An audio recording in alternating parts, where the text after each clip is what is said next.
तर काल वाखरीमध्ये ज्ञानोबांच्या पालखीचं गोल रिंगण पार पडलं. संपूर्ण वारी सोहळ्यातलं हे रिंगण सर्वात भव्य आणि मानाचं मानलं जातं.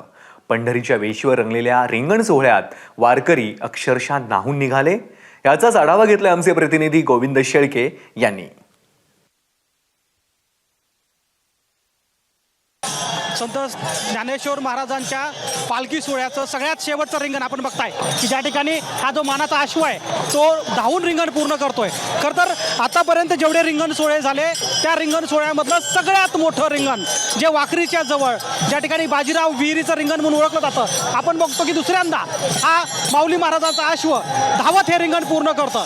एका आश्वावरती घोडेस्वार बसलेला आहे आणि दुसऱ्या जो घोडा आश्व आहे तो मात्र मोकळा फिरतोय आणि हा आश्व इतक्या वायुवेगाने फिरतोय की हा क्षण बघण्यासाठी खरं तर दुपारपासून या ठिकाणी अगदी पंचक्रोशीतले आणि वारकरी सुद्धा इतक्या मोठ्या प्रमाणात जमलेत की मला वाटतं हा सगळ्यात मोठा रिंगण सोहळा असावा. म्हणजे संत तुकाराम महाराजांच्या पालखी सोहळा असो की ज्ञानेश्वर महाराजांचा पालखी सोहळा, या पालखी सोहळ्यातलं सगळ्यात शेवटचं.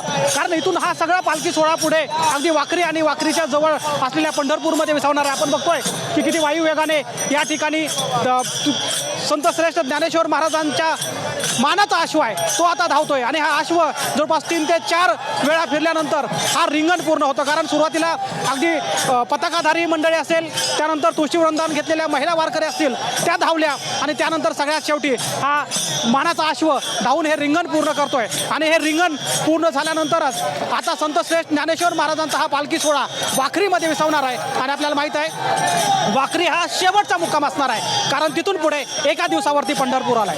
कॅमेरामन अक्षय करमाळेसह गोविंद शेळके, एबीपी माझा, वाखरी.